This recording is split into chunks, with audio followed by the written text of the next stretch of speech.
খালিদ ও কুতুব ছিল দুজন নেককার যুবক। দুজনে ইসলামের জ্ঞান অর্জনে আগ্রহী ছিল এবং সবসময় মানুষের উপকার করার চেষ্টা করত। এক বিকেলে তারা নিজেদের ব্যস্ত দিনের কাজ শেষ করে নদীর ধারে হাঁটতে বের হলো। নদীর হালকা বাতাস মনকে প্রশান্তি দিচ্ছিল, আর সূর্য ধীরে ধীরে পশ্চিম দিগন্তে হারিয়ে যাচ্ছিল। হাঁটতে হাঁটতে কুতুব বলল, দেখো খালিদ, আল্লাহর সৃষ্টি কত সুন্দর। এই নদী, বাতাস, গাছপালা সবকিছুই তার কুদরতের নিদর্শন। খালিদ হাসল। হ্যাঁ বন্ধু, তুমি সত্যিই বলেছ, কিন্তু আমরা মানুষ কেমন অকৃতজ্ঞ।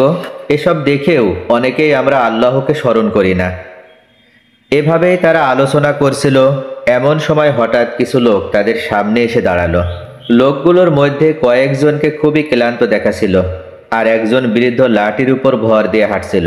তাদের মধ্যে একজন সামনে এগিয়ে এসে বলল, ভাই, আমরা সফর করছি, কিন্তু পথ হারিয়ে ফেলেছি। আমাদের সাহায্য করতে পারবেন? খালিদ ও কুতুব চিন্তিত হলো।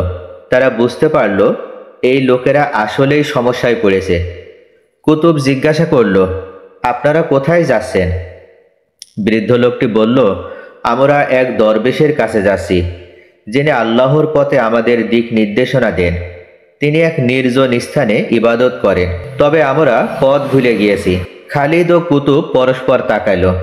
তারা জানত যে পাহাড়ের ওপারে এক দরবেশ থাকেন, যিনি দিনরাত আল্লাহর ইবাদতে মগ্ন থাকেন।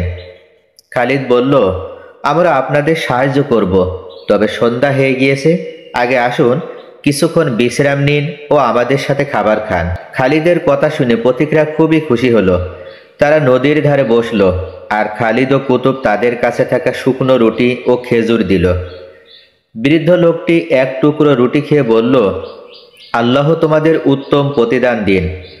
রসুল্লাহ সাল্লাল্লাহু আলাইহি ওয়াসাল্লাম বলেছেন, যে ব্যক্তি মুসাফিরকে সাহায্য করে, আল্লাহ তার জন্য রহমত বর্ষণ করেন। সবাই ধীরে ধীরে ক্লান্তি কাটিয়ে উঠল। পথিকদের একজন কুতুবের দিকে তাকিয়ে বলল, তোমাদের আন্তরিকতা দেখে মনে হচ্ছে তোমরা অনেক ভালো মানুষ। আজকাল তো মানুষ নিজের স্বার্থ ছাড়া কিছুই বোঝে না। কুতুব হাসল, ভাই, আমরা তো আল্লাহর জন্যই কাজ করি। মানুষের সেবা করাই তো প্রকৃত দিনদারি। খাওয়া শেষ হলে খালিদ বলল, আসুন ভাইয়েরা, আমরা এখন রওনা দেই। বেশি দেরি করলে আবার রাত হয়ে যাবে। সবাই প্রস্তুত হলো। খালিদ ও কুতুব পথ দেখিয়ে তাদের নিয়ে পাহাড়ের দিকে রওনা দিল। কিন্তু কিছু দূর যাওয়ার পর হঠাৎ তারা শুনতে পেল, গহীন জঙ্গলের ভেতর থেকে কারোর কণ্ঠস্বর ভেসে আসছে।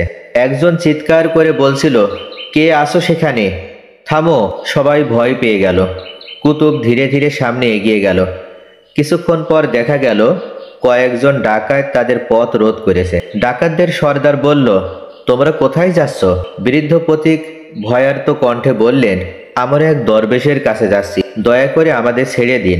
ডাকাত হেসে বলল, এটা আমাদের এলাকা, এখান দিয়ে যেতে চাইলে আমাদের কর দিতে হবে। খালিদ ও কুতুব বুঝতে পারল ঝামেলা তৈরি হতে পারে, তাদের কৌশল নিতে হবে। কুতুব ধীরে ধীরে ডাকাত সর্দারের দিকে এগিয়ে গিয়ে বলল, ভাই, আমরা কোনো ধনী ব্যবসায়ী নই। আমাদের কাছে যা আছে তা অল্প কিছু খাবার ও পানি। যদি দরকার হয় আমরা আপনাদের জন্য দোয়া করব, যাতে আল্লাহ আপনাদের হেদায়েত দেন। ডাকাত সর্দার অবাক হয়ে গেল। সে ভাবল, সাধারণত মানুষ ভয় পেয়ে আত্মরক্ষা করে, কিন্তু এই যুবক কতটা আত্মবিশ্বাসী।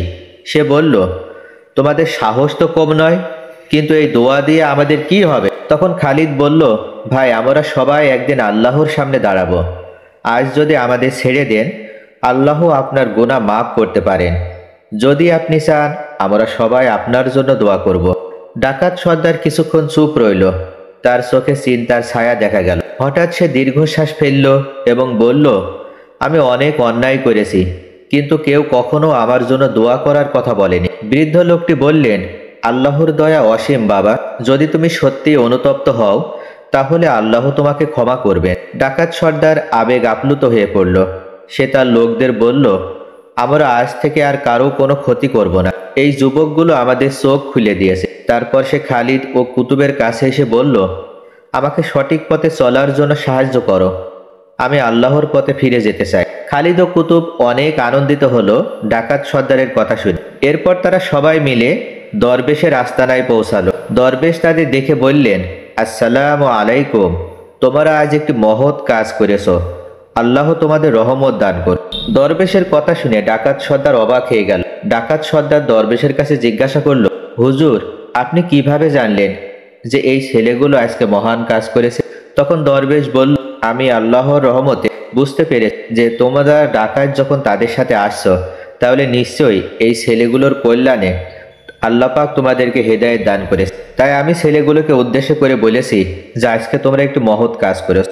তখন ডাকাত সর্দার দরবেশকে উদ্দেশ্য করে বলল, হুজুর, আপনি অনুমতি দিলে আমি এবং আমার দলবল এখন থেকে আপনার এখানে থেকে ইসলামের জ্ঞান শিক্ষা করব ও মহান আল্লাহর ইবাদতে নিজেদেরকে মশগুল রাখব। ডাকাত সর্দারের কথা শুনে দরবেশ বলল, ঠিক আছে বাবা, তোমরা যেভাবে চাইবে আমি সেভাবেই তোমাদের সুযোগ দান করব।